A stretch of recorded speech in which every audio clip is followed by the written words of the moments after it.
L'Assemblée nationale s'est donc réunie à Bordeaux, le 13 février 1871. Et pendant que ceux qui s'intitulent eux-mêmes les honnêtes gens procèdent à Bordeaux au dépeçage de la France, qu'est-ce qui se passait à Paris? Vous vous rappelez, à la fin de mon premier exposé, je crois que je vous ai cité une phrase de Madame Edgar Quinet, qui est une femme tranquille, et Monsieur Edgar Quinet n'est pas un révolutionnaire, et laquelle disait, si jamais Paris s'aperçoit qu'on l'a joué, le renversement, le revirement sera terrible.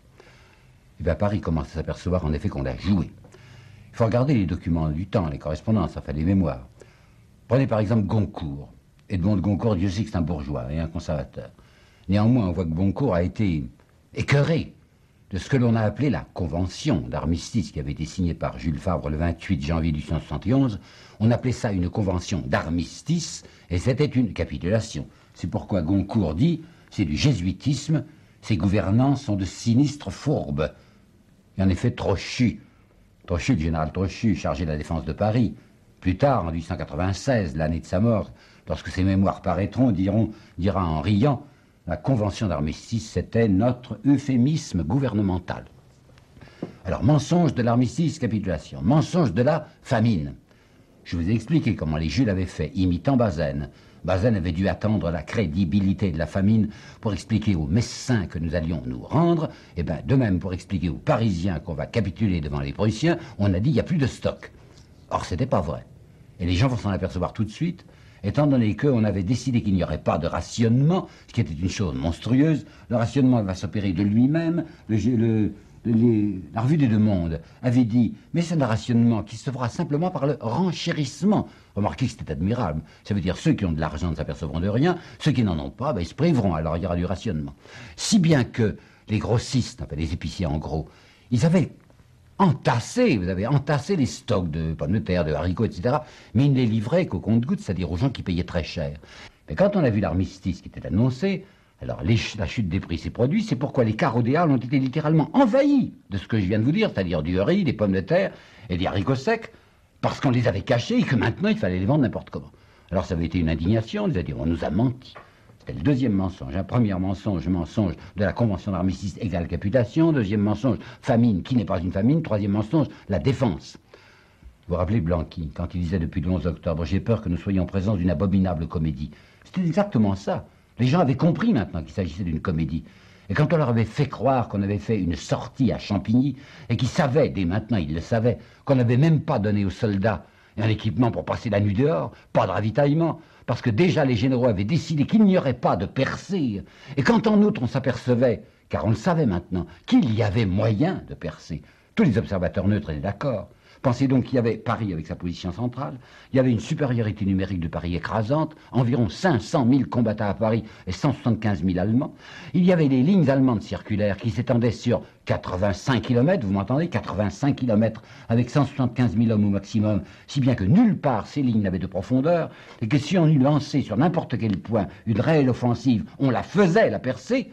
Quand les Parisiens ont compris que les généraux ne voulaient pas faire la percée, vous imaginez leur réaction. Le général Leflot, qui est des ministres de la guerre du gouvernement de la défense nationale, dira dans sa déposition devant la commission d'enquête, les opérations militaires avaient laissé à la population une impression extrêmement pénible. Oui, c'est le moins qu'on puisse dire. D'autre part, il y avait le comportement des officiers. Ça, c'est encore dans Goncourt. C'est le journal de Goncourt où j'ai trouvé ça. Écœurant spectacle, dit-il, de voir ces officiers gandins qui garnissent les tables et les cafés sur les boulevards, le verbe haut, l'air insolent, et quand ils ont assez consommé, ils paradent sur l'asphalte avec leurs cannes achetées le matin même. C'est hideux, disait-il. Or, c'étaient les officiers de la défaite et qui étaient ravis de la défaite. Il y avait une autre espérance trompée. Lorsque les Parisiens avaient crié « La République, vive la République », c'était en 92, ils avaient pensé deux choses. La République de 92, je vous le disais, c'était l'envahisseur repoussé, c'était Valmy. Mais la République 92, c'était aussi la libération des esclaves, c'était un peu plus de liberté. Quelque chose qui changerait dans la condition ouvrière. Eh bien, rien n'avait changé. Et au contraire, elle s'était accrue, dans le mauvais sens. Pensez que durant le siège, tout de même, il y avait les usines d'armement qui tournaient, parce que c'est quand les gens qui n'étaient pas mobilisés pouvaient vivre, parce qu'ils travaillaient dans l'usine d'armement, mais stop tout de suite, dès que l'armistice est intervenu, il n'y a plus d'usine d'armement. Par conséquent, comment survivent-ils, ces Parisiens, alors qu'il y a une quantité d'ateliers qui sont fermés, qu'il y a un lockout patronal général, qu'il y a beaucoup de patrons qui ont dit on va fermer les ateliers parce qu'avec cette plèbe déchaînée et qu'il y a des fusils, on ne sait pas ce que ça peut donner, nous on peut supporter un manque à gagner, alors laissons la manufacture fermée. Alors, comment vivent-ils? Ils vivent avec la solde des gardes nationaux. Je vous ai dit qu'ils étaient environ 250 000, les gardes nationaux. Là-dessus, il y en avait plus de 200 000 qui étaient de pauvres gens. On leur allouait 30 sous par jour, plus 75 centimes pour la femme, plus 25 centimes par enfant. 30 sous par jour, ça faisait à peu près 2,50 francs, quoi, s'ils avaient des gosses. Vous savez qu'à ce moment-là, le salaire moyen de l'ouvrier était 5 francs. Parce que ces types n'auraient désiré qu'une seule chose, c'était reprendre du travail, parce que c'était un peu supérieur aux 30 sous qu'on leur allouait. Mais ces 30 sous, c'était vital pour eux. C'était la même chose qui s'était passé au moment des ateliers nationaux de 1848. Là aussi, un très vaste lockout patronal dans Paris. Des quantités d'ateliers fermés. Les ateliers nationaux vivaient avec 30 sous aussi. Alors quand on avait voulu obtenir une insurrection, qu'est-ce qu'on avait fait? C'était M. de Falloux qui avait fait ça avec son ami Montalembert. On avait décidé que du jour au lendemain, fermeture des ateliers nationaux. C'est-à-dire que ces types qui survivaient avec 30 sous n'avaient plus rien. Alors ils étaient descendus dans la rue, ils avaient fait les barricades et c'était tout ce qu'on attendait pour les mitrailler. De même maintenant, c'est pourquoi beaucoup de contemporains vont faire une comparaison entre ateliers nationaux et garde nationale. Ils vont dire, c'est la situation de 1848 qui recommence. Nous avons ces entretenus, c'est un mot admirable, les entretenus, les gardes nationaux qui vivent avec leurs 30 sous. Eh bien oui, c'est des gens qui avaient voulu vivre en travaillant, vous savez. C'est une vieille formule révolutionnaire, vivre en travaillant ou mourir en combattant. C'est ce qu'ils avaient dit en 48. Et ils ne pouvaient même pas vivre en travaillant parce qu'on ne leur donnait pas de travail. Les socialistes, c'est vrai, les socialistes avaient agi à Paris. Qu'est-ce qu'ils étaient? Oh, ils n'étaient pas nombreux. Et quand je dis les socialistes, je devrais plutôt vous dire l'extrême gauche, car ils sont divisés. Il y a ceux qui s'appellent les socialistes proprement dit, je vous en parlerai au moment de la composition de la commune, puis ceux qui sont simplement des républicains rouges, des républicains très avancés. Et dès que le siège avait commencé, en septembre, les extrémistes, disons si vous voulez un seul mot, les extrémistes, avaient organisé dans chaque mairie un comité. Ils appelaient ça comité de vigilance et de défense. De vigilance politique et sociale et de défense nationale. Ces comités avaient fait ce qu'ils avaient pu pour essayer de soutenir cette résistance qui n'existait pas, mais peu à peu, ils avaient décru. Enfin, il y avait beaucoup de gens qui ne s'intéressaient plus à eux. Ils avaient fait, c'est vrai, ils avaient fait le 31 octobre, vous vous rappelez, quand le gouvernement a failli tomber, mais peu à peu, de mois en mois, les gens étant là, étant fourbus, étant fatigués, ne mangeant pas, les gens n'allaient plus aux réunions des comités. Alors le 6 janvier 1871, les extrémistes avaient tenté un appel au peuple. Ils avaient fait une affiche qu'on appellera l'affiche rouge, qui est devenue célèbre. Il y avait 110 noms, que nous retrouvons presque tous au moment de la commune proprement dite. Et ça disait quoi l'affiche? Ça disait Parisiens, enfin vous voyez bien, ouvrez les yeux. Vous apercevez bien que vous êtes trahis, le gouvernement ne fait pas son métier. Il ne fait ni un métier républicain, ni un métier de défense nationale. Alors place au peuple, place à la commune. C'est la première fois que ce mot de commune éclatait. Oh, il avait déjà été prononcé, ou du moins murmuré à plusieurs reprises.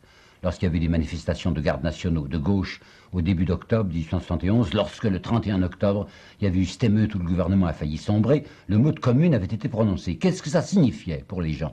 Qu'est-ce que ça voulait dire, commune? Ça voulait dire pas autre chose qu'une municipalité. À Paris, il n'y avait pas de municipalité. Les villes de province en avaient, mais tous les régimes, quels qu'ils fussent, avaient interdit une municipalité à Paris parce que c'était un danger. Pourquoi? Parce qu'une municipalité s'est élue, parce que la Chambre des députés s'est élue aussi, par conséquent, il y aurait deux organismes face à face et rivaux, tous les deux issus du suffrage universel.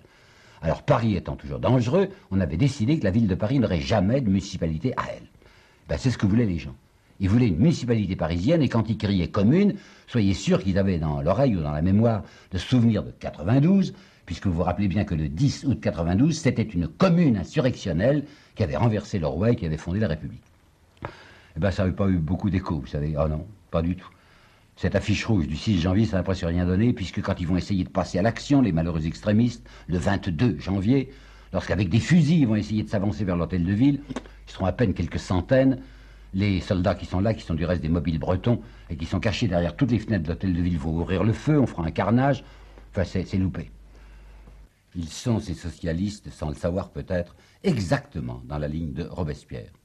Je voudrais vous citer là une phrase de Robespierre qui est trop peu connue, qui date de 1788, c'est-à-dire au moment où c'est pas encore la Révolution, mais où elle se prépare par les États généraux.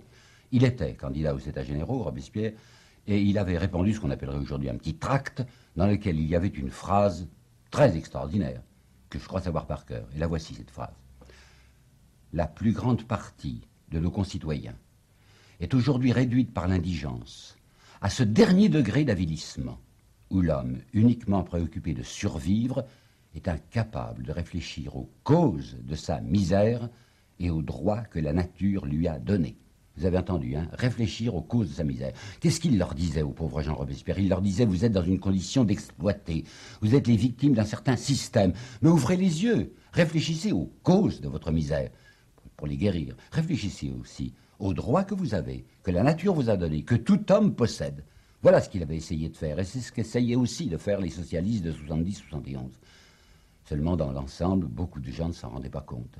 Les gens étaient en effet des victimes, mais ils ne se doutaient pas eux-mêmes qu'ils étaient comme la cariatide sur le dos de laquelle, cariatide est un mot de Victor Hugo, sur le dos de laquelle s'organisait le festin des nantis. Ben, vous savez, c'était difficile de faire entrer ça dans la tête de ces gens qui étaient, hélas, presque tous des bêtes de somme, qui ne réfléchissaient pas, qui ne pensaient en effet uniquement qu'à survivre, enfin leurs 30 sous, le moyen d'élever les gosses. Et les socialistes n'avaient guère d'audience. Heureusement ou malheureusement, comme vous voudrez, les événements vont leur donner une force nouvelle. La garde nationale, c'était donc à peu près la totalité de la population mâle de Paris en état de porter les armes, et donc une immense majorité de prolétaires. La garde nationale s'était bien aperçue pendant le siège qu'elle était détestée par les pouvoirs publics, mais détestée, vous savez. Précisément pourquoi? Parce que c'était les pauvres qui avaient des fusils. Alors on avait vu le gouvernement refuser de les laisser faire cette sortie qui ne demandait qu'à faire. Ces gens-là voulaient se battre. L'armée ne voulait pas se battre, mais eux voulaient se battre. Et on passait son temps à les calomnier. Le gouvernement des Jules avait mis à la tête de la garde nationale un certain général Clément Thomas, dont je vous demande de garder le nom en mémoire. Général Clément Thomas, qui avait passé son temps à essayer de calomnier les bataillons les plus hardis de la garde nationale, tous ceux qui représentaient les bataillons faubouriens. Il les avait persécutés. Il avait révoqué des tas de chefs de bataillon, tous ceux qui représentaient un danger social. Et quand on avait enfin lancé la garde nationale à l'assaut à Buzenval le 19 janvier, on ne l'avait fait que dans l'intention de pratiquer une saignée sur elle. Trochu et le général Ducrot surtout, dans leur mémoire, ne cacheront pas que l'opération n'était en aucune manière une tentative de percer des lignes allemandes. Simplement, on voulait essayer de faire massacrer ces gardes nationaux le plus possible pour les calmer. Alors ils s'en étaient rendus compte, les gars, hein, si bien qu'ils avaient décidé de se fédérer. Ça sera les fameux fédérés de la commune. Voyons, qu'est-ce que ça veut dire? Et je voudrais vous indiquer quelque chose dont je ne crois pas qu'eux-mêmes eussent conscience. C'était des bataillons. Des bataillons qui étaient dirigés par un commandant suprême. Ce commandant suprême s'était appelé jusqu'au 3 mars Clément Thomas. Bon. Ben, ces bataillons avaient décidé de former une unité, une fédération. Ils avaient décidé que dorénavant, ils étaient indépendants, qu'ils choisiraient eux-mêmes leur chef, y compris leur commandement suprême. Fédération, ça vous rappelle 1690, n'est-ce pas? Ben, 1690, on nous a appris, et Michelet, Dieu sait s'il a brodé là autour, 1690, 14 juillet 90, c'était la Fédération française, c'est-à-dire, paraît-il, la première fois qu'un sentiment national venait éclore en France. Ce n'est pas vrai. On sait aujourd'hui ce que fut la Fédération du 14 juillet 1790. La garde nationale d'alors, la garde nationale qui était composée uniquement de possédants, avait pratiqué ce jour-là, le 14 juillet 1790, son premier grand congrès. Congrès national de la bourgeoisie armée, qui était là avec ses canons et avec ses fusils pour dire aux petites gens, ceux qu'on appelait les citoyens passifs, ceux qui n'avaient pas le droit de vote, pour dire aux petites gens, nous sommes les plus forts, hein, ne bougez pas. Vous voyez que nous avons les armes entre nos mains. Nous avons, nous, des fusils, nous avons, nous, des canons, vous n'avez rien, ne bougez pas. La fédération, c'était, je vous le répète, le congrès national armé de la bourgeoisie. Robespierre l'avait bien compris. Robespierre qui est un esprit extraordinairement lucide, à qui on n'a pas encore assez rendu hommage. Robespierre avait écrit ceci, je sais ce que vous voulez faire. Vous voulez diviser, je cite, c'est une phrase très importante, vous voulez diviser la nation en deux classes, dont l'une ne sera armée que pour contenir l'autre. C'était ça la garde nationale. Eh bien la fédération de 1871, la fédération de la garde nationale, c'était une riposte, sans savoir quelle était une riposte des petits, une riposte des opprimés à la fédération des gros. Quand Vallès dédiera son livre L'insurgie à la fédération des misères, fédération des douleurs, comme il dira, c'est de la littérature si vous voulez, ça représentait tout de même une réalité. Pour la première fois, les petites gens se fédéraient, les petites gens se groupaient, les petites gens faisaient bloc, faisaient unité, pour essayer de se défendre, pour essayer de résister. Ils voyaient très bien que l'Assemblée n'avait qu'une idée, c'était d'étrangler la République. Ils savaient comment elle était composée l'Assemblée, avec cette immense majorité de royalistes. Ils savaient qu'on allait préparer, comme dira l'un d'entre eux, le troisième cadavre de la République. Alors avec leur fédération de la garde nationale, ils se constituaient les sentinelles de la République. La tension avait été extrême dans Paris à la fin de février. Déjà, on avait décidé à la garde nationale de mettre un comité central, 35 gars qui sont là, qui représenteront les bataillons. Il y avait 240 bataillons, il y en avait 215 qui s'étaient fédérés, donc les autres qui restaient, c'est ceux qui n'avaient pas voulu marcher dans la fédération et qui représentaient les quartiers bourgeois. Mais vous voyez l'énorme majorité, 215 sur 240. Ils avaient décidé qu'ils refusaient celui qu'on voulait mettre à la tête et qui était qui? Le général Dorel de Paladine. Ils ne savaient pas, ce que nous savons aujourd'hui, que Dorel de Paladine avait trahi Gambetta. Il avait trahi la résistance, mais il savait que Dorel de Paladine était un ancien bonapartiste, était même un ancien sénateur de l'Empire, et il n'acceptait pas d'être commandé par un général pareil. Alors ils avaient déclaré, non, nous n'acceptons pas ce commandement en chef. C'était évidemment une rébellion, quoi, un refus d'obéissance. Et ils avaient même décidé qu'ils appelleraient à leur tête, du moins d'une manière honorifique, Garibaldi. Garibaldi que l'Assemblée avait refusé. Bon, elle avait refusé de l'admettre, je veux bien, il n'était pas français, elle l'avait appelé Mektech. C'était un général qui s'était mis au service de la France. Alors les gardes nationaux avaient dit, mais nous acclamons, nous, comme chef Garibaldi. Il ne viendra pas, remarquer. Le 28 mars, il leur enverra une lettre en disant, écoutez, non, je suis italien, je ne me vois pas chef de la garde nationale parisienne. Et il leur avait dit d'autres choses que je vous citerai plus tard. Enfin, toujours est-il qu'ils refusaient le chef qu'on leur imposait. Et même le 3 mars, ils vont déclarer, si jamais le gouvernement essaye par la force de nous enlever nos fusils, nous répondons nous aussi par la force. Vous voyez que la tension était très grande. Mais c'était surtout le 26 février que ça avait été une journée dramatique. Pourquoi donc? La convention d'armistice qui avait été signée par Jules Favre expirait ce 26 février. Ça voulait dire que les Allemands se croyaient en droit de reprendre les hostilités, de recommencer le bombardement de Paris, si on ne signait pas quelque chose qui remplacerait la convention d'armistice et qui sont ces préliminaires de paix que je vous ai racontés la dernière fois. Toute la journée du 26 février, c'est une agitation fiévreuse dans Paris. Le 24 février, l'avant-veille, le 24 février, c'était la commémoration du 24 février 1848, c'est-à-dire la première résurrection de la République. Alors on avait vu ce jour-là, ce 24 février, sur la place de la Bastille, autour de la colonne de Juillet, vous savez, cette colonne surmontée d'une espèce d'ange libérateur, on avait vu des flots de gens, des quantités de gardes nationaux en armes, et même des soldats, qui étaient venus là apporter des immortels rouges, à faire des bouquets, au pied de la statue de la Bastille qui représentait leur espoir républicain. 24, le 25, encore plus de monde. Le 26, un monde fou, parce qu'on se dit, mais l'armistice n'est pas prolongé, c'est ce soir que les Allemands vont entrer. J'ajoute, parce que je veux être loyal et que je veux tout vous dire, même ce qui m'est désagréable. La foule, une fois que la foule est réunie, lorsque la foule est excitée, et s'il y a une première violence, la violence se déchaîne, contagion. Là, il y avait là un agent de police, en civil, d'un Corse, il s'appelait Vincent Zini. Vincent Zini était envoyé par le préfecteur de police pour prendre des notes. Et sur un petit calepin, il marquait le numéro des bataillons des soldats qui osaient participer à un défilé républicain. On l'a repéré, on s'est jeté sur lui. Ça a été assez épouvantable. On a commencé par l'écharper, puis on l'a jeté dans l'eau, dans le canal Saint-Martin. Le pauvre type essayait de nager, alors on lui a lancé des briques, on lui a lancé des coups de gaffe d'acier. Il s'est accroché à un bateau. Des types sont avancés sur lui pour lui maintenir la tête sous l'eau. Enfin, on a tué dans des conditions affreuses parce qu'ils étaient 100 contre 1, ce malheureux type. À la fin de la soirée, on ne savait toujours pas si l'armistice était prolongé. 200, 300 000, 400 000 bons hommes montent dans la direction des Champs-Élysées, puisque si les Allemands viennent, ils arriveront du côté de Versailles. Et bien, par bonheur, on va apprendre que ça y est tout de même, que l'armistice a été décidé, et que les Allemands entreront le 1er mars, c'est-à-dire 4 jours plus tard, le 1er mars, pour un défilé symbolique, qui s'arrêtera juste aux Champs-Élysées. Remarquez que Thiers avait une astuce incroyable. Thiers est un homme de ressources. Hein. Vous avez vu ce qu'il avait fait au moment de Belfort. Que c'est grâce à Thiers, que Bismarck avait pu garder Metz.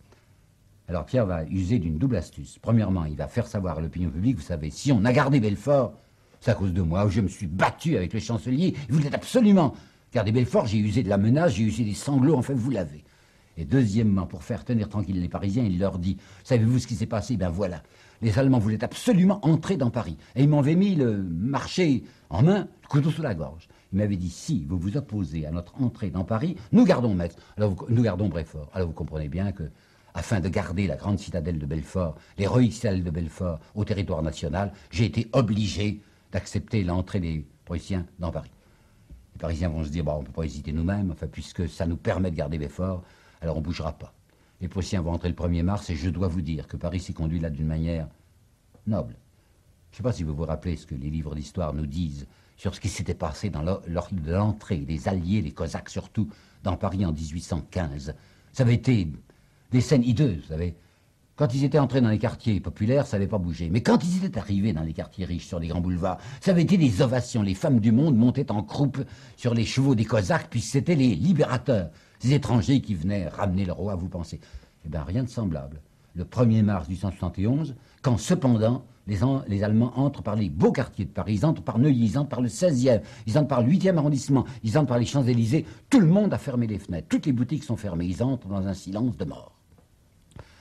À partir du 1er mars, ça se calme dans Paris. La tension avait été extrême, il y a une espèce de retombée, enfin les choses vont, semble-t-il, de mieux en mieux. Mais ça ne fait pas l'affaire des manœuvriers de Versailles. L'Assemblée va maintenant se réunir, l'Assemblée qui était à Bordeaux va se réunir à partir du 20 mars à Versailles, et ces gens veulent absolument, absolument, vous m'entendez, se venger de Paris. Il y a une détestation de Paris chez les honnêtes gens, puisque c'est un mot que j'emploie souvent, mais c'est ainsi qu'il se désigne. Chez les notables de province, détestation dont je dois vous apporter quelques preuves. M. Paul Leroy-Beaulieu, dans la Revue des Deux Mondes du 15 mars 71, un article intitulé « La province pendant la guerre » va écrire. Depuis 20 ans, les provinciaux, il veut dire les notables de province, s'étaient promis de ne jamais plus autoriser un renouvellement de 1848. Et ils le disaient bien haut. Ils disaient qu'ils ne voulaient pas accepter que Paris impose à la province une république nouvelle, et ils attendaient pour un terme proche la délivrance. Qu'est-ce que ça veut dire la délivrance? Ça veut dire la capitulation. M. de Belcastel va dire « Nous ne voulons pas recevoir tous les 15 jours une révolution par télégraphe ». Voilà encore un bien plus bel article. Idée du Nouvelliste de Versailles, journal allemand, enfin de l'occupation allemande, mais journal de langue française, du 24 octobre 1870. Les Parisiens ont sans cesse usurpé la domination sur les Français, sur les véritables Français. Qu'ils se lèvent, ceux-là, qu'ils défendent leur liberté contre une capitale abusive pour lui déclarer qu'ils n'entendent plus se laisser exploiter par elle. Et M. Demeaux va dire, à Paris du reste, Monsieur le baron Haussmann a mal organisé les choses. Et il le dit avec un tel cynisme qu'il faut que je vous donne le document. D'un côté, la ville de la jouissance, de l'autre, la ville du travail, en serrant la première et la menaçant. Et Louis Veuillot aura la formule finale, Paris, c'est le cancer de la France et c'est le scandale du monde. Alors même s'il y a des gens à l'Assemblée, il y en a quelques-uns, qui voudraient qu'on ne se vengeât pas de Paris, enfin qu'on s'arrangeât, qu'on trouvât un moyen. La majorité ne veut pas, la majorité veut du sang. Écoutez encore Veuillot, 8 mars, aucun accommodement n'est possible avec des gens qui méconnaissent volontairement et criminellement les conditions de la paix sociale. Conditions de la paix sociale, pour lui, c'est la résignation. Le lieutenant-colonel Elbert va écrire « Paris avait besoin d'une leçon ». Sorel, historien, Sorel, l'Académie française bien sûr, il faudra tout ou tard un coup de force. Le plus tôt sera le mieux, je souhaite qu'on en finisse une bonne fois. Doudan, il s'appelle Ximénez Doudan, c'est une espèce de pitre qui est au service des Broglie. C'est leur amuseur, enfin c'est leur spirituel, leur petit bouffon. Il va écrire le 6 mars. Cette sorte de calme, un peu sinistre que l'on voit à Paris, c'est le calme d'avant la tempête. J'éprouve quant à moi un certain désir d'entendre le tonnerre. Le 7 mars, il dit « Il y a une épizootie dans la canaille. Certains disent qu'on pourrait peut-être conjurer cette peste bovine sans tuer les bœufs. Quant à moi, je n'y crois pas. » Et le général Dubarail, encore plus net, va dire « Il y a là une de ces maladies de la canaille qu'il faut traiter avec ces pilules de fer qu'on appelle les boulets. » Ce qu'ils voudraient faire, les gens de la majorité, c'est se couvrir. Ils voudraient que Paris attaque. Ils voudraient faire ce qu'ils ont raté en 1870, vous savez, puisque c'est la France eux-mêmes qui ont pris l'initiative d'attaquer l'Allemagne. Vous vous rappelez bien que le 19 juillet 1870, c'est les Français qui ont pris l'initiative des opérations. C'était extrêmement malin de la part de Bismarck de provoquer une déclaration de guerre. Eh bien, ils se sont aperçus, les notables, que c'était une maladresse. Alors maintenant, ils ne veulent pas déclarer ouvertement la guerre à Paris. Ils voudraient que Paris leur déclare la guerre, c'est-à-dire une insurrection qui permettrait de dire « c'est comme dans les journées de juin, on est bien obligé de mettre le canon ». Paris ne bouge pas, précisément. Paris ne va pas se lever. Alors nous allons assister, au mois de mars 1771, à une série de provocations. Première provocation, dans le gouvernement qui va être constitué, qui est-ce qu'on va voir reparaître? Les Jules eux-mêmes. Jules Favre, Jules Simon, que la population de Paris détestait à juste titre et que Thiers va mettre dans son ministère. C'est une espèce d'insulte à la population parisienne qui ne peut plus y souffrir. Ils sont là. Deuxièmement, le 19 février, Thiers va faire une promotion d'ambassadeur, ambassadeur de la République française. Ben, savez-vous les noms de ces ambassadeurs? Ces ambassadeurs sont tous des royalistes. À Londres, c'est le duc de Broglie. À Saint-Pétersbourg, c'est le duc de Noailles. À Madrid, c'est le marquis de Bouillé. À Vienne, c'est le marquis de Bonneville. À Constantin, c'est le marquis de Vaugué. Il semble qu'il n'y a que des royalistes pour représenter la République. Troisièmement, on va décapitaliser Paris. Et ça, c'est le coup dur pour les Parisiens. Jamais, jamais dans l'histoire française, on avait vu une assemblée politique siéger ailleurs que Paris. C'est évidemment dans la capitale que se rassemble l'Assemblée nationale. Et bien, pour la première fois, ils vont se décider, les députés, en quittant Bordeaux, à ne pas aller à Paris, comme pour punir la ville, et ils vont se réunir à Versailles. Versailles, est-ce que vous vous rendez compte ce que ça signifiait pour les Parisiens? Ça signifiait deux choses. Versailles, c'était là où vivait le roi, dont on l'avait ramené, vous vous rappelez peut-être en octobre 1689, Boulanger, la boulangère et le petit mitron, les femmes de Paris étaient allées les chercher. Enfin, c'est la résidence royale. Et en plus, il n'y a pas 2 mois, il n'y a pas 3 semaines, il n'y a pas 8 jours. Qui est-ce qui était à Versailles? Les Allemands. Par conséquent, là où se réunissaient les forces allemandes, c'est là où va se réunir l'Assemblée nationale. C'était une gifle terrible sur Paris. Il y a mieux. Moratoire. Le moratoire pour les loyers, pour les dettes des commerçants. Ce moratoire avait été institué au début de la guerre. Il allait se terminer maintenant. Eh bien, l'Assemblée nationale, malgré la supplication des députés de Paris, et même des députés modérés de Paris, l'Assemblée nationale décide qu'il n'y aura plus de moratoire à partir du milieu d'avril, et que dans un instant, dans 48 heures, ces gens qui n'ont plus de sous, qui ne peuvent même pas travailler, ces gens vont être obligés de payer leurs dettes, et comme dit le journal des débats, ça sera la reprise du travail pour les huissiers. C'est pas fini. On va supprimer d'autorité, le général Vinoy qui commande à Paris, va supprimer d'autorité 6 des principaux journaux de Paris. Et quels journaux? Précisément les journaux républicains. Et l'Illustration, qui est un journal bien tranquille, va dire on supprime les journaux qui appartiennent précisément au parti qu'il importe de rassurer, c'est-à-dire le parti républicain. Ça ne suffit pas encore. On avait essayé de mettre Dorel de Paladine, à la tête de la garde nationale. La garde nationale n'avait pas voulu, mais enfin, Dorel de Paladine restait officiellement le chef de la garde nationale. Et maintenant, on va changer le préfet de police lui-même. Le préfet de police, jusqu'à présent, c'était un civil.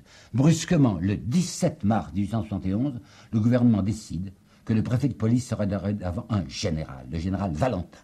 Alors vous avez, à la tête de Paris, comme gouverneur militaire, un général, qui s'appelle Vinoy. Vous avez comme chef de la garde nationale, du moins officiellement, un autre général qui s'appelle Dorel de Paladine. Et vous avez à la préfecture de police un 3e général qui s'appelle Valentin.